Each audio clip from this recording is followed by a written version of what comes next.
जय भगवती दशा माता की कथा कहानी चैनल में आपका स्वागत है। दशा माता की कहानी अच्छी लगे तो लाइक करना, शेयर करना। एक राजा के दो रानियां थी। राजा की प्यारी रानी को लक्ष्मी कहा जाता था और दूसरी रानी पटरानी थी, फिर भी उसे कुलक्ष्मी कहा जाता था। एक दिन लक्ष्मी रानी क्रुद्ध होकर काठ की पाट ले मलिन कपड़े पहनकर कोप भवन में जा लेटी। राजा ने लक्ष्मी से पूछा कि तुम कोप भवन में क्यों पड़ी हो, तुम क्या चाहती हो? रानी बोली, कुलक्ष्मी को देश निकाला दिया जाए। कुलक्ष्मी पटरानी थी, इसलिए उसे देश निकाला देने में राजा की बदनामी होने का डर था। इसलिए रानी को पियर छोड़ आने की बात सोची। राजा ने पटरानी कुलक्ष्मी को एक रथ में सवार कराया और स्वयं घोड़े पर चढ़कर रथ के साथ चलने लगा। एक बीहड़ जंगल में पहुंचकर राजा ने रथ को रुकवाया, पालकी ढोने वाले को वहां से हटा दिया। राजा रानी को उसी जंगल में छोड़कर घोड़े पर सवार होकर अपने महल में आ गया। कुलक्ष्मी को बाट जोते जोते सारी रात बीत गई। रानी को प्यास लगी, वह रथ से उतरकर पानी की तलाश में चल दी।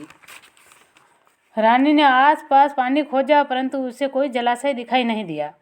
रानी ने एक सारस की जोड़ी को एक तरफ जाते देखा। रानी कुलक्ष्मी सारस की जोड़ी के पीछे चल दी। चलते चलते वह एक नदी के किनारे पहुंच गई। रानी ने सोच आदि से निवृत्त होकर उस नदी में स्नान किया और जल पीकर अपनी प्यास बुझाई। उस समय कुछ अन्य स्त्रियों ने स्नान कर रही थी। स्नान करने के बाद उस स्त्रियों ने दशा माता के गड्ढे लिए। उसके पास एक गड्ढा बच गया था। उन्होंने रानी को गड्ढा लेने का अनुरोध किया। रानी गड्ढा लेकर अपने रथ में आकर बैठ गई। दशा माता ने रानी की परीक्षा लेने के लिए एक बुढ़िया का वेश बनाकर उस रथ के पास आई और रानी से बोली, बेटी यहाँ बैठी क्या कर रही हो? रानी ने बुढ़िया से कहा, पहले तुम बताओ कि तुम कौन हो? बुढ़िया ने उत्तर दिया, मैं तो तुम्हारी मौसी हूँ।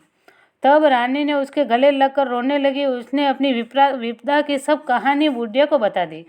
अंत में रानी ने बुढ़िया से कहा कि अब मुझे केवल तुम्हारा ही सहारा है, मेरी रक्षा करो मौसी। दशा माता की कृपा से उसी जगह माया का शहर बस गया। रानी के भाई भावज आदि सारा मायका आप ही प्रकट हो गया।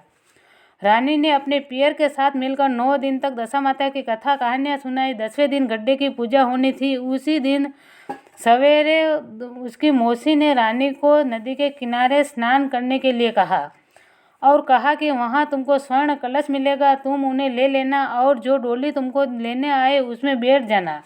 किसी से यह मत पूछना कि यह डोली किसकी है।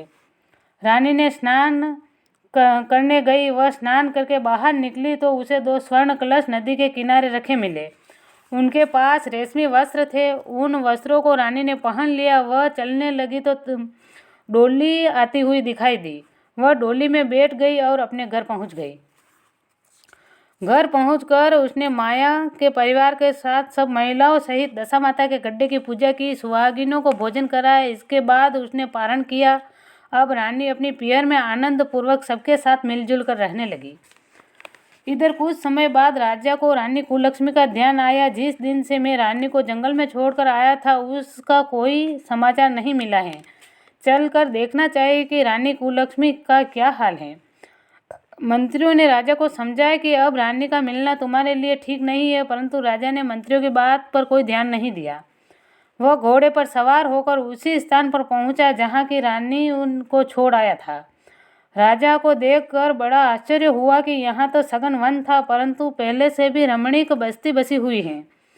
राजा ने लोगों से पूछा कि यहाँ कौन सी नगरी है। लोगों ने उसे बताया कि यह कुलक्ष्मी नगर है। अब तो राजा के आश्चर्य का ठिकाना न रहा। वह बार बार सोच रहा था कि क्या यह नगर मेरी पटरानी कुलक्ष्मी द्वारा बसाया गया है। राजा ने कुलक्ष्मी के महल के पास जाकर सूचना भिजवाई कि तुम उनसे अमुक देश का राजा मिलना चाहता है। रानी ने राजा को पहचान कर मिलने के लिए मना कर दिया, परंतु मौसी ने समझाया कि हिंदुओं में पति को परमेश्वर माना जाता है, तुम्हें यही उचित है कि तुम यथाशक्ति उनका आदर सत्कार करो। मौसी के कहने पर रानी कुलक्ष्मी ने राजा को महल में बुलवाया। दोपहर को राजा को भोजन के लिए बुलवाया गया। राजा के साथ नाई भी था। रानी राजा और नाई को भोजन कराने लगी। पहली बार रानी ने नाई को पत्तल पर भोजन परोसा तो नाई ने उसके पैर पर रायते का छींटा लगा दिया। रानी इस भेद को नहीं समझ सकी कि नाई ने उसके पैर पर रायते का छींटा क्यों मारा है। रानी दूसरी बार पोशाक बदलकर फिर आई। राजा मन में सोचने लगा कि यहाँ तो बहुत सी रानियाँ हैं, सबकी शक्ल एक जैसी हैं। मैं अपनी रानी को कैसे पहचानूंगा। डेरे पर आकर राजा ने नाई से कहा, यहाँ तो कई रानियाँ हैं, मैं अपनी रानी को कैसे पहचानूं। नाई बड़ा चतुर था। वह बोला, रानी तो एक ही थी, परंतु वह पोशाक बदल बदल कर हमारे सामने आ रही थी। राजा ने नाई से पूछा, तुम्हें कैसे पता चला कि वह रानी एक ही है।